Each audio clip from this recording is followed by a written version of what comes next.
retomando un poquito, Lick, en cuanto a pacientes hospitalarios, me gustaría comentar esto un poco porque pues a mí me interesa el área y es cómo se realiza una evaluación hacia este tipo de pacientes, Lick, o cómo evalúa después del alta hospitalaria.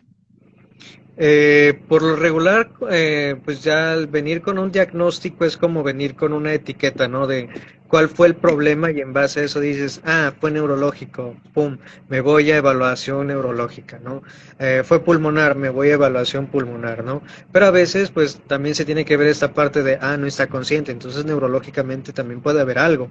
¿Cómo voy a trabajar a este paciente no solo pulmonar, sino complementar con la parte, por ejemplo, propioceptiva, con la parte de la fuerza muscular, con la parte de la conciencia motora, los patrones de movimiento? Entonces, ahí lo que hago es, yo tengo una estructura básica de evaluación.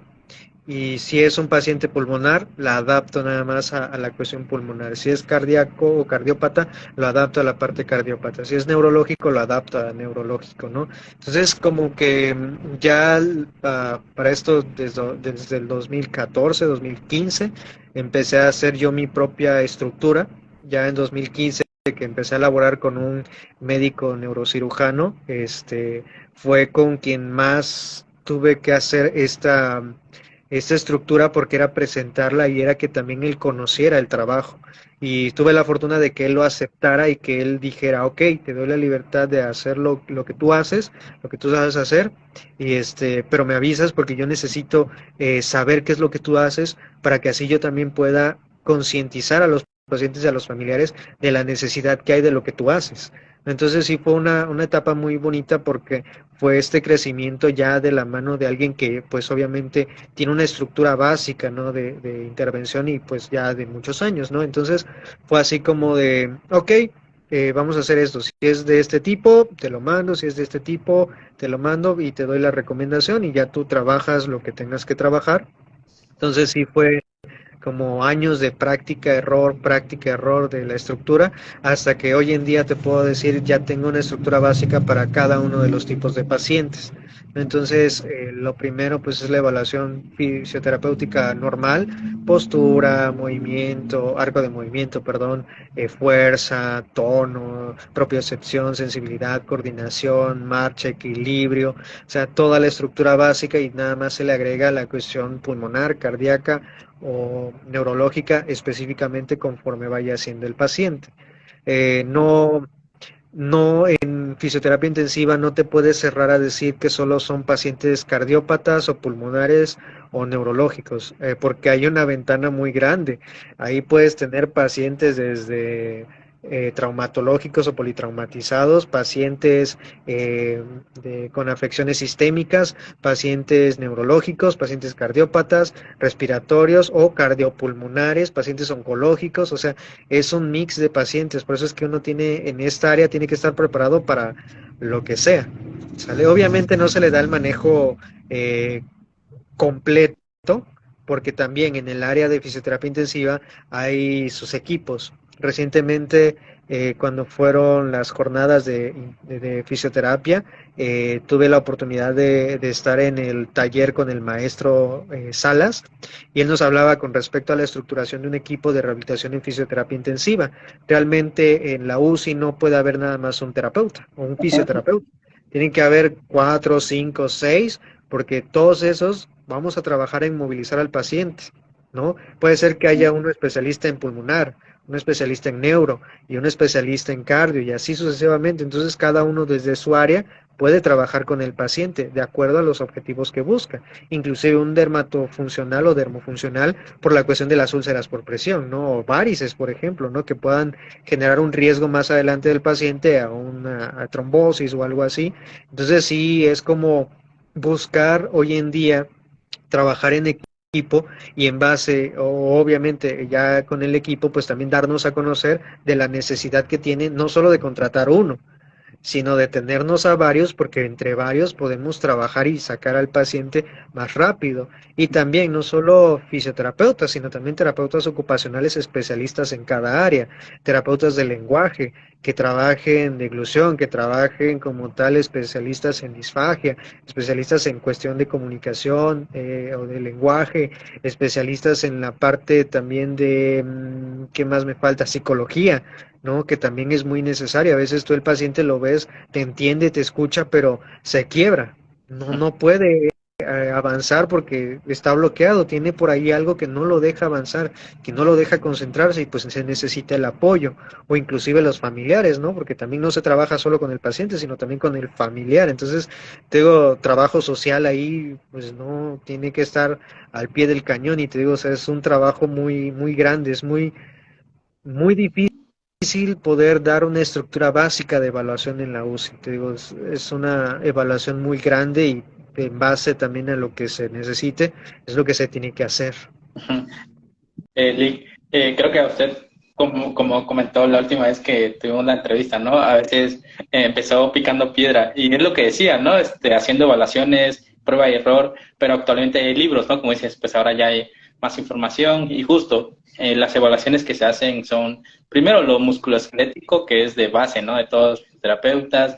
El neurológico, en UCI, pues ya se utilizan escalas, ¿no? Del nivel de conciencia, escala de Glasgow, también el nivel de sedación, que más, algo que comentó, ¿no? Que pues que está en auge actualmente son los fisiodermatofuncionales y entraría en el sistema tegumentario, prevención, ¿no? En este caso en la UCI de úlceras por presión y el área cardiorrespiratoria. Esos son como los puntos a evaluar un paciente que está en el hospital y también como dije, hay libros, y justo estoy leyendo el de Chicharro, de unidad en cuidados intensivos, que está relacionado con fisioterapia, y viene la propuesta de historia clínica. Y eso es súper complejo, ¿no? Y ante todo lo que dice, no solo se necesita un fisio, un UCI o hospitalario, porque pues son un montón de áreas, y pues como tal, no, a veces nos limitamos en cuanto al conocimiento. Usted puede saber mucho de cardio, yo de respiratorio, y así se van uniendo, ¿no? Todo el equipo interdisciplinario que se debe tener en un hospital, pero también estaba leyendo recientemente cuáles eran las limitaciones. Primero las personales, ¿no? En cuanto al conocimiento y luego la infraestructura, y llegando a un estado Oaxaca o algo así, pues todavía tienen muchas deficiencias en cuanto al sector salud, ¿no, Creli? Sí, sí, sin duda alguna, pues también no solo es culpa del sistema, sino también pues no es culpa como tal, sino es como responsabilidad, ¿no? Porque también nuestra profesión en Oaxaca es relativamente joven, no tenemos el tiempo como de desarrollo tan amplio como en otros lugares, pero más sin en cambio también como dices tú, la cuestión de la capacitación de nosotros generaría la apertura de más lugares también para laborar.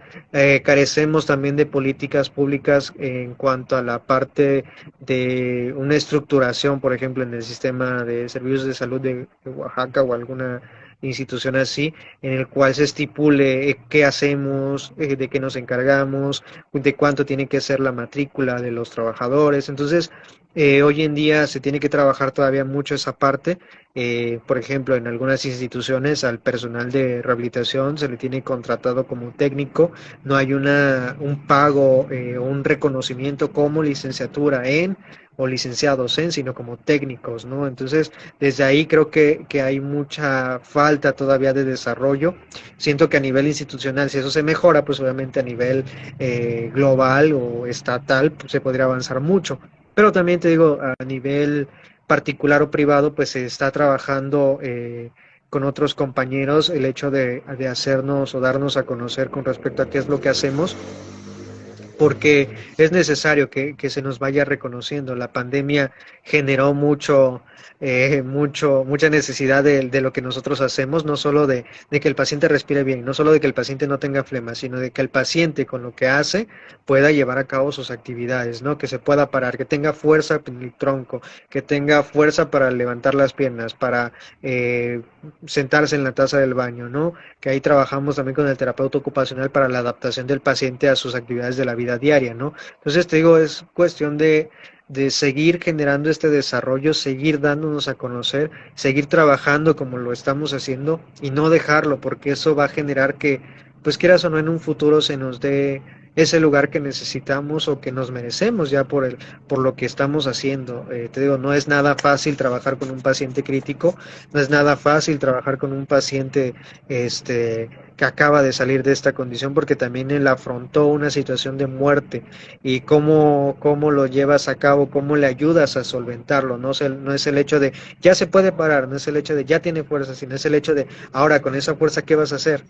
¿Vas a ir a Ujú. trabajar? ¿Vas a volver a regresar a tu trabajo? ¿Vas a volver a abrazar a tu hija? ¿Vas a volver a manejar para ir a tu casa, para ir a tu trabajo? Entonces son muchas cuestiones, una cuestión muy integral que se tiene que abordar, pero te digo, aquí es cuestión creo que ya de responsabilidades que tenemos que irnos encargando. Trato de siempre decirle a mis chicos que les doy clase que la especialización es lo que nos va a salvar, porque si nos hacemos especialistas generamos la necesidad de que ya nos busquen por ser especialista en esto, especialista en lo otro. Obviamente no hay especialidades en fisioterapia más que por capacitación, pero pues obviamente si seguimos así se tiene que abrir, va a surgir. Ajá, sin duda, Lick. Eso de ver al paciente de manera integral, pero en un paciente hospitalizado o en UCI, pues es checar todos los sistemas que se ven afectados, ¿no? Y a veces creo que eso también limita a que más fisios egresados se enfoquen en el área, ¿no? Porque pues muchos se van a lo traumatológico ortopédico, a lo dermatofuncional que está en auge actualmente, como que UCI, le comentas de UCI, pues es un poquito más complejo. Siento que hasta cierto punto es más difícil, ¿no, Creli? Sí, no quiero hablar más de las otras áreas, pero sí tiene su grado de complejidad, ya que, como te decía, yo tienes que estar preparado para todo, o sea, inclusive el saber leer gasometrías, porque probablemente el paciente necesite o tenga unos requerimientos y tú con una intervención estás buscando otros, ¿no? Entonces, sí es como tener en cuenta esta parte, la estabilidad hemodinámica, saber leer estudios. Obviamente, general para todos los fisios es saber interpretar o leer una placa, que no es nuestra labor diagnosticar, pero sí tener en cuenta esos parámetros o esos puntos para saber si podemos intervenir y cómo lo podríamos hacer, ¿no? Como dice el maestro Luis Archundi, es trabajar de manera segura, ¿no? Que eso es a fin de cuentas lo que se busca, que trabajemos de manera segura con el fin de que tanto el paciente como nosotros podamos avanzar y desarrollarnos bien, ¿no? Porque si yo lo hago de una manera insegura y no tomo en cuenta la estabilidad del paciente, pues puede ser que genere que él de los 20 días que iba a estar esté 30, 40 o inclusive dejarlo en el riesgo de que pueda fallecer, ¿no? Entonces, si es como esta parte de tener esta conciencia de organizarse e inclusive no el primer día que ves a un paciente lo vas a tratar, probablemente sí des la intervención inicial, pero te sirve para que tú lo conozcas y veas cuáles son sus necesidades. Si eres carente de un área, pues órale amigo, fíjate que tengo este paciente, te encargo si me puedes echar la mano, acompañarme, vamos a verlo, porque no soy fuerte yo en esa área, ¿no? Entonces es esta Ujú. parte como también de reconocer hasta dónde son los alcances de uno y pues quitar un poquito el ego y decir yo no lo sé todo, pero sé que alguien me puede ayudar en esta área, ¿no? Ujú. Sí, sin duda, Lick. Justo estaba leyendo de atelectasia y puede que un paciente lo manden a rehabilitación pulmonar, pero antes de checar al paciente y echando a evaluar bueno, toda la historia clínica y si trae radiografías, pues también, como dicen, ¿no? Actuar de manera más adecuada con este paciente, tal vez si no sepas si es una atelectasia compresiva, obstructiva, cicatrizal, y pues imagínate, algo que no se debe hacer en este paciente, pues lo haces, es como, cierto, estaba escuchando, ¿no? No es simplemente decirle al paciente que sople, que inhale, que tosa, pues simplemente se tiene que evaluar de manera adecuada todo eso. Y ante todo, como dice, puede que tengamos que leer un poquito más en cuanto a estudios de imagen, gasometría, evaluación neurológica, todos esos puntos, pues a veces se complica, pero poco a poco, ¿no? Ante todo, con la experiencia clínica, pues vas solventando las carencias de información. Entonces, Sí, así es, y también cada caso te va a llevar por un rumbo. ¿no? Ujú. Cada caso es muy individual y te va llevando a descubrir ciertas necesidades que tengas o ciertas carencias como para irlas trabajando, ¿no? El paciente siempre va a ser tu mejor maestro, te va a ir enseñando qué es lo que necesita, qué es lo que no necesita. Y eso, pues, creo que a fin de cuentas todos lo tenemos que tomar en cuenta, ¿no? El paciente no es una alcancía que te va a estar dando dinero, no es este uno más que vas a atender, sino es una persona que hasta cierto punto llegó a tu vida por algo, ¿no? Y tú llegaste a su vida también por una razón. Entonces, a mí me gusta mucho ver tener este tipo de mentalidades porque veo o trato de buscar el porqué de mi paciente, ¿no? E inclusive si no puedo ofrecerle algo, lo canalizo con alguien que sí lo pueda hacer. ¿No? Hoy en día creo que desarrollé mucho esta parte de responsabilidad de saber hasta dónde sí y hasta dónde no.